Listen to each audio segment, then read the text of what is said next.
6 मार्च 2022 को अमृतसर बीएसएफ की 144 बटालियन के हेडक्वार्टर में एक जवान ने अपने 4 साथियों पर गोली चला दी थी। चारों की मौत हो गई थी। वहीं ट्रीटमेंट के दौरान गोली चलाने वाला जवान भी नहीं बचा। वो मानसिक तौर पर बीमार था। अब बीएसएफ की कोर्ट ऑफ इंक्वायरी ने 5 अफसरों और 1 व्यक्ति के खिलाफ विभागीय कार्रवाई के आदेश दिए हैं। इस घटना ने एक बार फिर से बीएसएफ जवानों के हालातों पर सवाल खड़े कर दिए हैं। बीएसएफ जवानों की जिंदगी को करीब से समझने के लिए भास्कर की ये रिपोर्ट देखिए। कद काठी 6 फीटी, पैरों में काला बूट, कमर पर कसी बेल्ट, हाथ में इंसास राइफल, सीने पर अपने नाम का बिल्ला, लेकिन कमर, कांधा और माथे की टोपी पर एक ही नाम, बीएसएफ।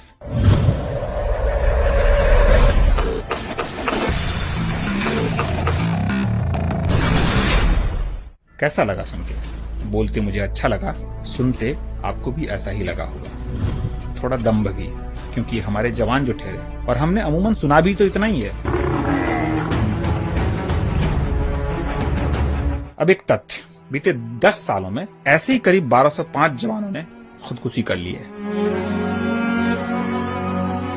यानी हर साल के हुए 120 और महीने के 10 जवान। फैक्ट एक और है, सुनेंगे। 4 सालों में 47,000 ने रिटायरमेंट के पहले ही नौकरी छोड़ दी, यानी हर साल करीब 12,000 हुए।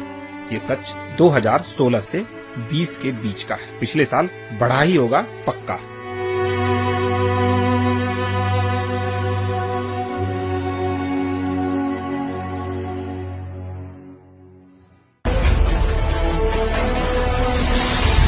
जहां ये हालात उपज रहे, पड़ताल भी वहीं करनी होगी।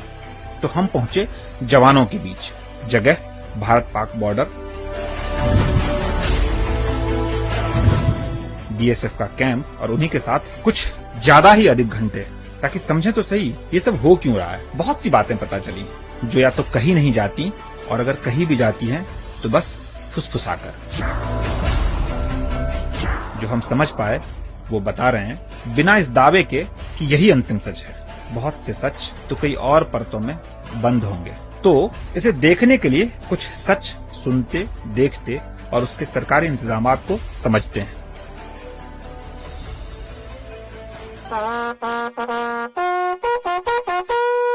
सुबह 4:30 बजे हैं। जवान उठने लगे हैं। टॉयलेट कॉमन है तो कतार यहाँ भी है। 5:30 बजे ब्रेकफास्ट और जवान बॉर्डर के लिए रवाना। दोपहर 12 बजे पहली शिफ्ट ओवर हो चुकी है। कैंप आते आते 12:30 बज चुके हैं। लंच करते करते घड़ी की सुई 1:30 से 2 के बीच की दीवार लांघ चुकी है। 2:30 बजे तक सभी जवान बेड पर हैं। अब शाम के 4:30 बज रहे हैं। जवान उठने लगे हैं। 5 बजे तक डिनर शुरू। यह दिन का लास्ट मील है। अब दूसरी शिफ्ट यानी शाम 6 से रात 12 बजे के लिए रवानगी। इन सब बातों के लिए 1968 में एक एक्ट बना था।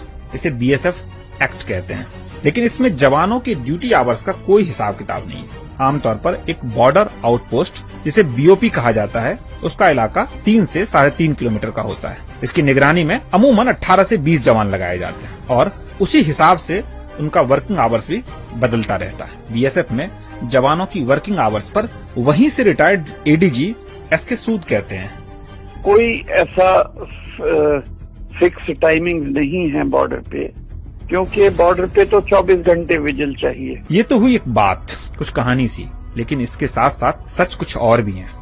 पहला सच, थोड़े दिन पहले जंगल में थे और अब तपती रेत पर। इस बीओपी पे एक बटालियन आई है जो 29 जुलाई को त्रिपुरा से चली और 4 अगस्त को जैसलमेर पहुंच गई। 2 दिन बाद बॉर्डर पर तैनाती शुरू, यानी अब तक हरियाली में थे और अब गर्म रेत पे। बॉडी एडजस्टमेंट के लिए कोई वक्त नहीं। बीएसएफ एक्ट के मुताबिक शिफ्टिंग से पहले 1 महीने की प्री इंडक्शन ट्रेनिंग जरूरी है। दूसरा सच, 3 साल में ट्रांसफर का नियम, लेकिन हर बार चैलेंजिंग एरिया। कई बार ऐसा होता है कि 3 साल चैलेंजिंग एरिया में रहे और फिर अगले 3 साल उसी तरह के इलाके में पोस्टिंग कर दी गई, यानी परिवार के साथ दूरी बनी की बनी रह गई। नियम ही ऐसा है। एक यूनिट के पास सिर्फ 14% फैमिली अकोमोडेशन का ऑथराइजेशन है, यानी बाकी जवान परिवार नहीं रख सकते। तीसरा सच, सिपाही के तौर पर आए तो 20 साल तक सिपाही ही बने रहेंगे। जवानों को एक प्रमोशन में 18 से 20 साल लगते हैं, यानी सिपाही में ज्वाइन किया तो 20 साल सिपाही ही रहना होगा। ऐसे में एक ही तरह का काम करते करते फ्रस्ट्रेशन तो होगा ही ना। दरअसल बीएसएफ में प्रमोशन का कोई रूल ही नहीं है, बस एलिजिबिलिटी का रूल है। 7 से 8 साल में सिपाही की एलिजिबिलिटी पूरी हो जाती है, पर प्रमोशन 20 साल में ही हो पाता है। बीएसएफ जवान ये सब बदलना चाहते हैं, लेकिन बोल नहीं सकते, तो हम इसे कहने की कोशिश भर कर रहे हैं। सच तो यही है, बीएसएफ का भी और उन सैकड़ों खुदकुशियों का भी। क्योंकि सच करीब से दिखता है।